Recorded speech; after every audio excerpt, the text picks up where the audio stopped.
Salut! C'est marrant parce que ce soir, je revenais de chez des amis là. Et dans la voiture, j'écoutais la radio. Bon, c'était France Inter. C'est vrai que la nuit, c'est pas une heure de grande écoute. Alors, il y a des émissions des fois qui font du bien. En tout cas, qui ouvrent un peu les consciences. Et là, les intervenants parlaient de comment ça allait en fait dans leur vie finalement. Et il y en avait un qui parlait des pas, justement. Des pas que l'on fait sur notre chemin. Comment on peut avancer, parfois reculer. Et je trouvais que c'était assez intéressant, cette façon de regarder. Quels pas on fait? Quels pas on fait dans nos vies? Quels pas on fait vers les autres? Quels pas on fait dans nos projets? Comment on avance, quoi, en fait. Bien sûr qu'il y a l'environnement, mais c'est comment nous, on avance qui est important. Ce que nous, on fait, nous, qui est important. Faut pas attendre que les autres bougent, en fait. C'est vraiment chacun qui doit prendre soin de soi et bouger à l'intérieur de soi et avec soi. Et après, forcément, ça fait bouger du monde parce qu'on ne peut pas bouger en soi tout seul. Il y a une partie que l'on peut faire tout seul vraiment, et puis il y a une autre partie où on est obligé d'être aidé par les autres, de faire ça avec les autres en tout cas. C'était intéressant parce que cette émission aussi, parce que ça parlait de clés. Quelles clés on peut croiser sur notre chemin en fait, qui nous que l'on dont on s'empare et dont on fait des choses, parce qu'une clé c'est un outil pour ouvrir une porte, donc c'est un outil pour avancer plus loin. Comment on saisit les clés qu'on nous tend. Et les clés, ça prend différentes sortes, formes, les clés. C'est des clés de compréhension des choses, en fait, quoi. Finalement, au bout du bout, ce n'est qu'une compréhension supplémentaire des choses. Et ça nous aide à avancer, justement. Ça nous aide à aller. Salut, c'est mon anniversaire aujourd'hui. Il est 3 heures du matin à peu près, un truc comme ça. On vient de fêter ça un peu là avec des potes, c'était sympa. 44 ans, putain. J'en reviens pas trop, mais bon, c'est comme ça. Le temps passe vite, ça fait des rides. C'est vrai que ça transforme la tronche un peu quand même. C'est marrant parce que psychiquement,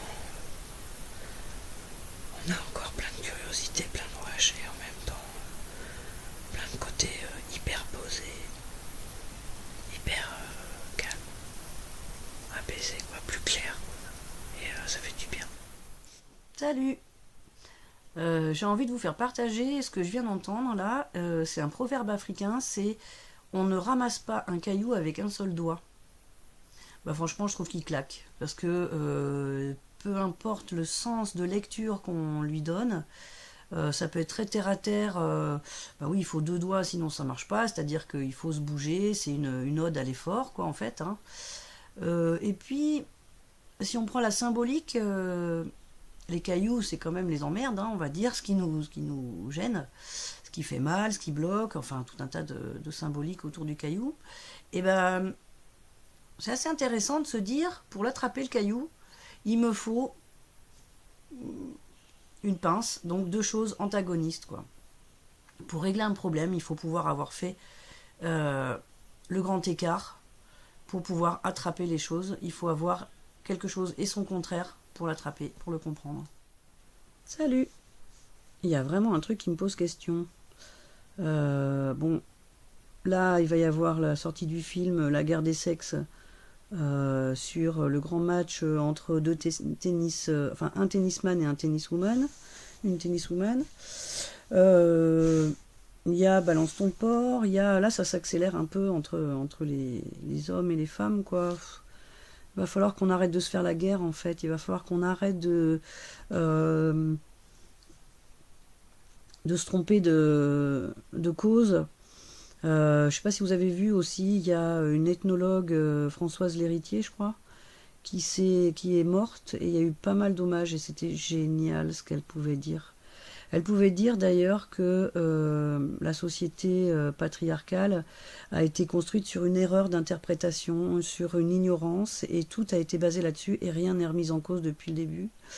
Elle partait du principe que, à la préhistoire, on se trompait. Les hommes croyaient que la femme était un réceptacle simplement, et que c'était les hommes qui créaient en fait. Les femmes n'étaient qu'un réceptacle et après donnaient la vie quand même, quoi. Il y avait, elles accouchaient, quoi, elles donnaient la vie, mais au départ, le créateur c'était l'homme, la femme non. Et du coup, toute la société s'est basée là-dessus. On préserve les femmes, on fait attention quand même, mais les femmes ne sont là que pour aider les hommes à se reproduire, en fait. C'est pas du tout le reste, hein. Donc voilà, on peut dire que toute la société a été basée là-dessus.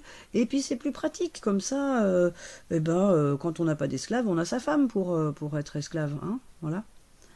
Y a plein de trucs comme ça qu'elle disait, l'ethnologue Madame Lhéritier, là, je me rappelle plus son prénom, et c'est vraiment génial. Allez fouiller ses écrits, c'est d'une profondeur, et puis elle n'était pas une féministe guerrière, quoi, parce que bon, mais ça suffit la guerre, c'est pas la guerre qui règle les choses, c'est pas la guerre qui aide la paix, faut arrêter, quoi, hein, c'est débile. Même l'autre jour, là, je regardais un truc, c'était un bête film, hein, on regardait un film avec je sais plus qui, et puis dedans, tout d'un coup, c'était une histoire, une chanson d'amour, je suis I'm your light, quoi, je suis ta lumière, la femme qui dit ça à son homme, avec moi tu n'auras plus peur du noir, moi je t'aiderai sur le chemin, voilà, c'est moi qui te guiderai sur le chemin, et ben non, même pas, c'est pas, c'est pas ça non plus, la lumière, personne ne peut nous la donner, quoi, on doit la faire grandir en nous, on doit la trouver en nous, les autres peuvent nous montrer la leur, mais c'est tout, quoi, il n'y a pas... c'est bizarre, quoi, ce truc-là de... on est des moitiés, et puis on doit se retrouver, on est dépendants l'un de l'autre. Non, on est... il se trouve qu'entre humains, on peut être des partenaires idéaux parce que on est complémentaires, on a différentes façons de voir et de ressentir les choses, et du coup, ça peut être tout à fait complémentaire pour un projet.